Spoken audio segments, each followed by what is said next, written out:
We still have a really strong seller's market here in the Minneapolis-St. Paul area, and I'm going to give you a strategy today on how you can possibly get yourself a home in this crazy market.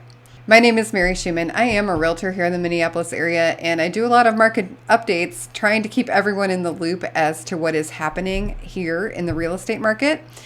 And I feel like I've been singing the same song or a different version of the same song over and over for like literal years now. It is a seller's market, and it remains a strong seller's market.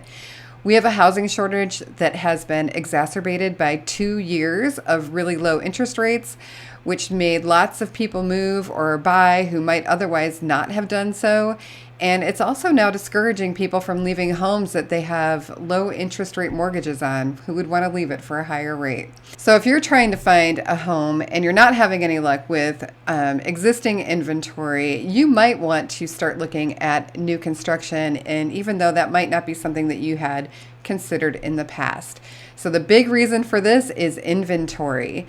There are many more homes to choose from in the form of new construction.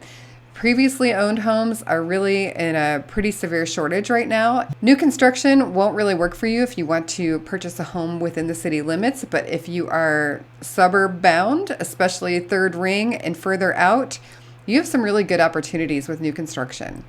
Often, I think that people believe that maybe they're not willing to look at it because there are long wait times, or they think there's going to be a long wait time. And they assume that it hasn't been built or it needs to be finished, but there are what we call spec homes out there. And these are homes that the builder has made speculating that there will be a buyer for them soon. So typically on these, you're likely a little bit late in the process to pick your finishes. You're choosing from available inventory, but you can move in relatively quickly. These are typically finished already or pretty close to it. They have an end date in sight, and they'll actually post that in the MLS. And one of my absolute favorite opportunities really comes when the builder is selling the model home that they have been using. And this happens when maybe they're ready to move on to a new phase of the project, or they're closing it out entirely. And it's a great opportunity to get like the top of the line home that they use to show all their bells and whistles. Often these have originally had a very high price due to having all these upgrades installed. But when it comes time to sell them and wanting to move on, they're going to give you a deal. So that's my favorite. Number two, the second reason that you might want to consider new construction is that depending on the builder, they may have a financing arm that can offer lower interest rates. Recently, I've seen offers of contributions to closing costs and the builder paying for appliance packages that aren't typically included. We all know that interest rates are higher than they were a couple of years ago, and no one knows when that's going to start to drop. But this can be an opportunity for you to get in with a better than market rate loan. Benefit that you may not know about is that there is a statutory list of protections in place in Minnesota for new construction. So legally, we have what is called a 1-2-10 warranty on new homes. And the one refers to the first year. The home has a bumper-to-bumper warranty coverage. You can contact the builder for repairs on pretty much anything that first year. Nail pops, weird floor, something or other. Something's just not functioning. I always recommend that you have a home inspection really in the 11th month of your residency in a new home, so you can become aware of things that you might not be aware of and get the builder to come in and take care of that. So the 2 in the 1-2-10 is a 2-year warranty that applies to all mechanicals.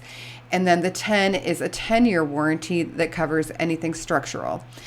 I think that this is a really consumer-friendly option for people, and not one that you see if you're buying a previously owned home, right? It's kind of buyer beware. All right, so what could be the downsides to new construction? Well, from a quality of life perspective, I think seeing and hearing and living in a construction zone as it goes on, lack of mature landscaping. You might feel like you're living in an old cornfield, and you actually probably are living in an old cornfield while the trees gain some maturity and everything gets established. My brother actually chose to do this option, and his neighborhood felt pretty stark for the first few years because everything was small.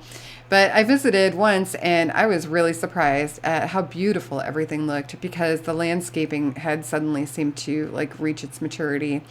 It was about 10 years before the neighborhood felt like it was really well established, but once you get there, it looks great.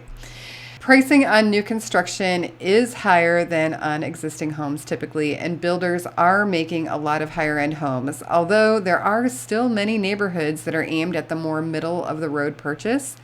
Typically, these are going to be a little bit further out rather than close into the city. Anyway, are you thinking of making a move? Reach out because I love to talk to people that meet me on YouTube. Thanks for watching.